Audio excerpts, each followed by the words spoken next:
Olá, sou o professor Wallace Alves. Nesta aula, continuaremos falando sobre manifestações patológicas em elementos de concreto armado. Relembrando, as principais partes estruturais de uma edificação são os pilares, as vigas, as lajes e as fundações.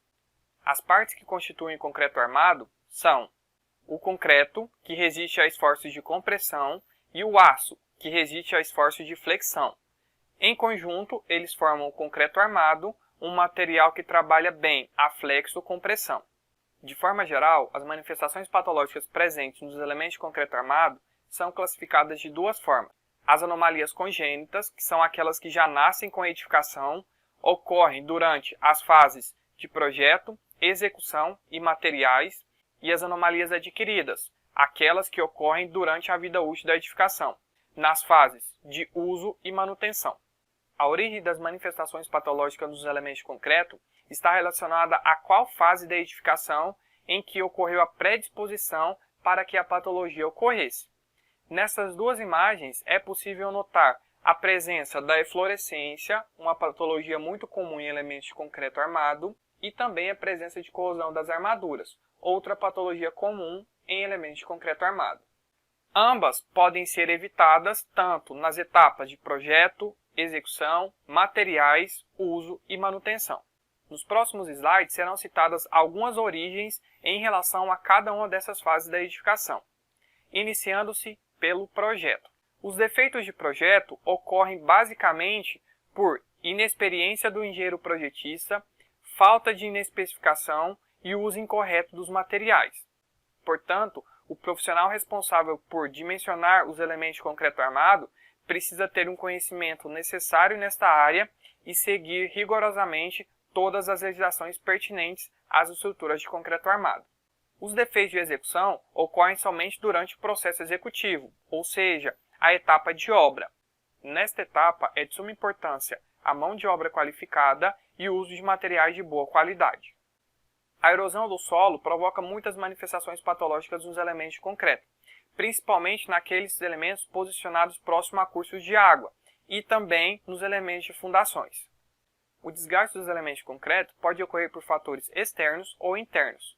Sendo assim, é de suma importância especificações corretas dos materiais utilizados durante a execução, o uso e as manutenções. Os materiais empregados nos elementos de concreto armado devem possuir boa qualidade, visto que eles podem minimizar o surgimento de manifestações patológicas ao longo do tempo. O uso indevido das estruturas de concreto armado gera muitas manifestações patológicas, principalmente pelo usuário estar utilizando esse sistema de forma incoerente com o descrito no Manual de Operação e Manutenção. E por fim, a falta de manutenções. As manutenções servem para garantir que a estrutura consiga atingir a sua vida útil de projeto conforme especificada pelo engenheiro projetista. Iremos estudar várias manifestações patológicas dos elementos de concreto, dentre elas as fissuras ou trincas, a desagregação, segregação, manchas, eflorescências, lixiviação, calcinação e corrosão das armaduras. Essas são as principais manifestações patológicas presentes nos elementos de concreto armado. Dentro do estudo, trabalharemos as causas, as soluções, as origens e vários outros fatores pertinentes à análise patológica. Nesta aula, trabalharemos somente as fissuras e as trincas, visto que elas ocorrem com mais incidência nas edificações habitacionais. As fissuras são um tipo comum de patologias e podem interferir tanto na estética, quanto na durabilidade e quanto nos sistemas estruturais. Ela pode atingir vários sistemas da edificação e ela é originada basicamente pela atuação de tensões. Portanto, quanto mais solicitado o material for, maior será a probabilidade para o surgimento de fissuras. A fissura nada mais é do que o alívio de tensão do material. Quanto mais frágil for o material, maior serão a magnitude e a intensidade das fissuras. A formação das fissuras está ligada a causas internas e externas dos materiais. Dentre essas causas, vamos estudar as principais, que são movimentações térmicas, higroscópicas, sobrecargas, deformação de elementos de concreto armado e recalque diferenciais. Ainda vamos estudar fissuras provocadas por retração dos produtos à base de cimento e alterações químicas dos materiais de construção.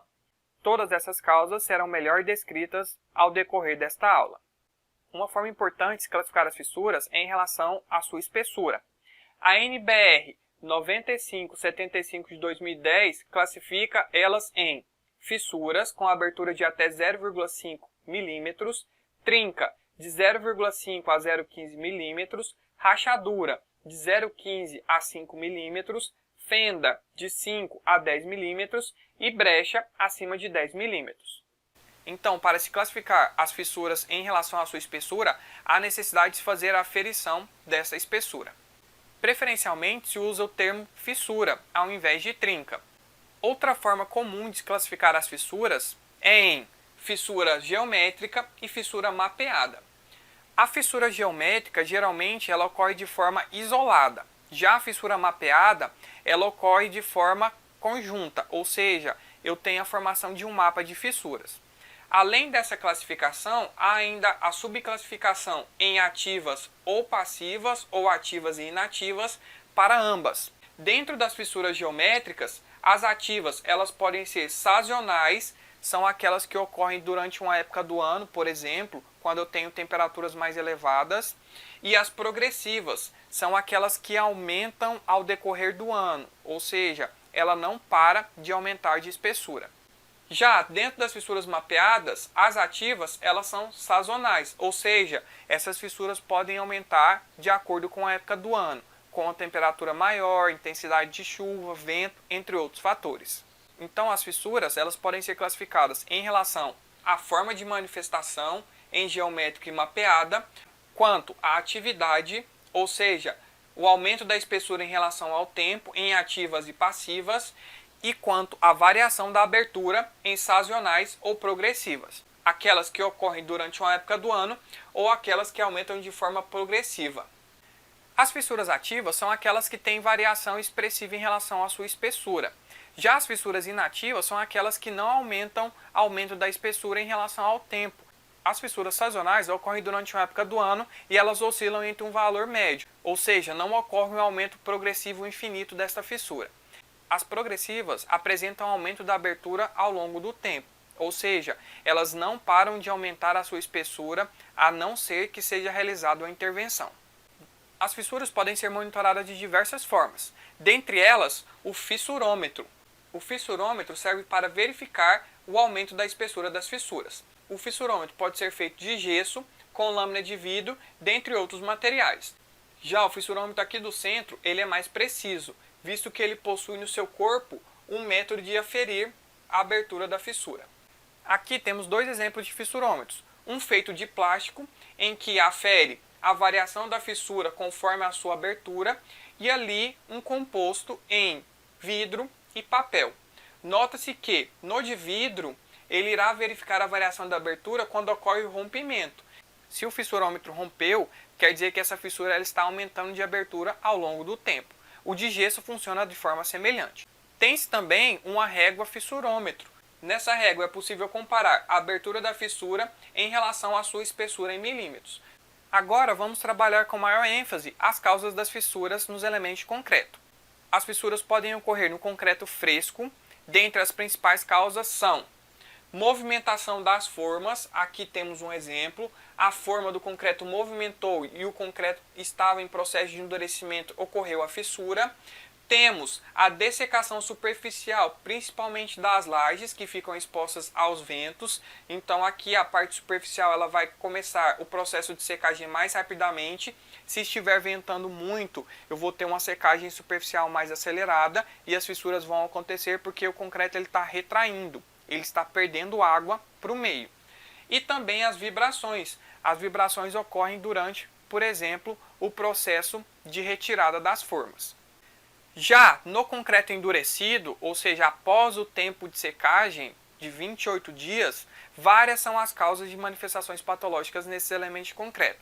As principais são retração hidráulica, variação térmica, esforços excessivos, concentração de tensão, recalque de apoio e corrosão das armaduras. Todas essas causas devem ser analisadas de forma adequada para garantir o melhor tratamento ou terapia para a manifestação patológica. A retração hidráulica ocorre quando o concreto ele perde água para o meio. Ou seja, durante os primeiros dias a perda de água é mais acelerada, com o passar do tempo já não há mais água para se perder. Mas eu ainda tenho a interferência dos agentes externos, como temperatura, o vento, entre outros. Então as fissuras elas podem acontecer durante esta fase. Nota-se nessas imagens que as fissuras elas ocorrem próximo aos apoios. Nessa segunda imagem, próximo aos apoios e ali no bloco de fundação, bem na conexão ali do pilar. Então, neste caso, as fissuras irão surgir conforme a retração hidráulica, ou seja, a perda de água para o meio. A variação térmica está relacionada ao aumento e à redução da temperatura em dias quentes e frios. Os elementos de concreto armado, eles estão ao tempo todo se retraindo e se contraindo, devido à variação térmica. Portanto, quando eu tenho aqui uma retração da laje, eu posso provocar uma manifestação patológica de fissuração aqui na alvenaria e vice-versa. As fissuras elas acontecem devido ao alívio de tensões. O material ele chegou na sua tensão limite, ele não consegue mais suportar a tensão, então para aliviar a tensão ele vai entrar em processo de fissuração. Esforços solicitantes excessivos, esforços de tração, compressão, punção, dentre outros. Então todos esses esforços eles provocam manifestações patológicas do tipo fissura. Nota-se que no caso de flexão excessiva, a fissura ocorrerá aqui próximo ao centro desta viga. No caso de cisalhamento, próximo aos apoios e a 45 graus. No caso de torção, próximo aos apoios. E no caso de compressão, próximo ao centro, nesse exemplo do pilar. Concentração de tensões, principalmente devido à falta de vergas e contravergas em esquadrias. Então, eu tenho um ponto aqui, que é a quina, que irá concentrar a tensão, então a fissura ocorrerá. Então, os cantos vivos, eles são mais susceptíveis à formação de fissuras. Os recalques de fundações, já falamos sobre isso na aula anterior. Sempre que ocorre recalque de fundações, ocorrerá a formação de fissuras principalmente nas alvenarias, visto que elas são os elementos mais frágeis em relação aos elementos de concreto armado. E a corrosão das armaduras, que ocorre devido principalmente à penetração de água e de oxigênio. Então o aço presente nas armaduras entra em um processo de expansão e com isso a formação de processos de fissuração. Após esse processo de fissuração ocorre a desagregação ou desplacamento que falaremos nas próximas aulas. As fissuras elas são controladas durante a fase de projeto. Por isso, a NBR 6118 especifica, conforme a classe de agressividade ambiental, o limite máximo das fissuras em relação ao concreto armado. Pode-se notar que para a classe de agressividade fraca, na zona rural, o limite permitido de fissuras é de 0,4 milímetros. Espessuras maiores do que essa já são preocupantes ou podem provocar danos maiores na edificação. Agora vamos ver alguns exemplos de caracterização de fissuras em elementos de concreto armado. Esta imagem mostra o surgimento de fissuras em uma viga biapoiada.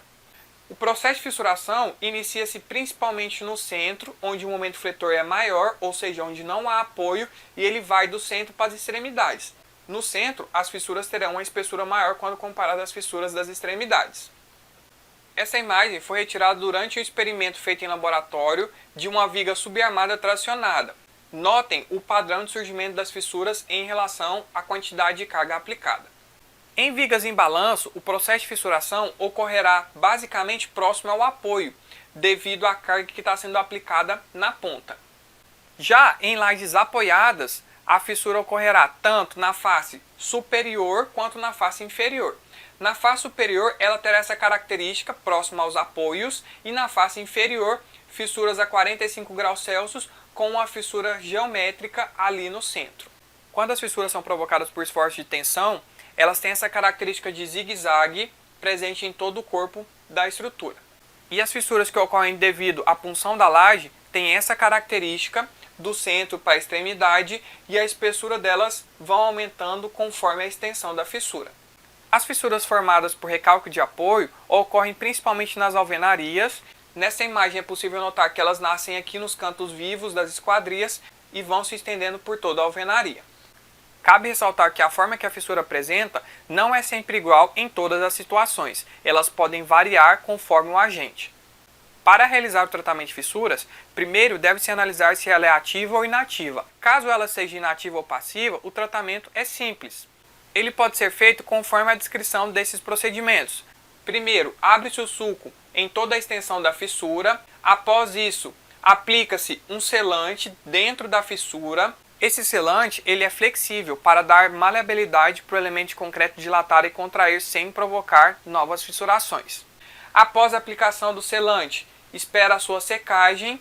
Quando a secagem for finalizada, aplica-se o revestimento específico, seja a pintura ou qualquer outro tipo de revestimento. Já o tratamento de fissuras ativas ele é mais complexo, visto que há necessidade de se delimitar a causa que está promovendo a abertura dessa fissura. Então, esse tratamento ele pode ser feito com juntas de dilatação, em que é inserido um material flexível dentro da fissura e ele vai conter os esforços aí de dilatação e contração do elemento. Também são realizados vários reparos especiais no tratamento de fissuras ativas.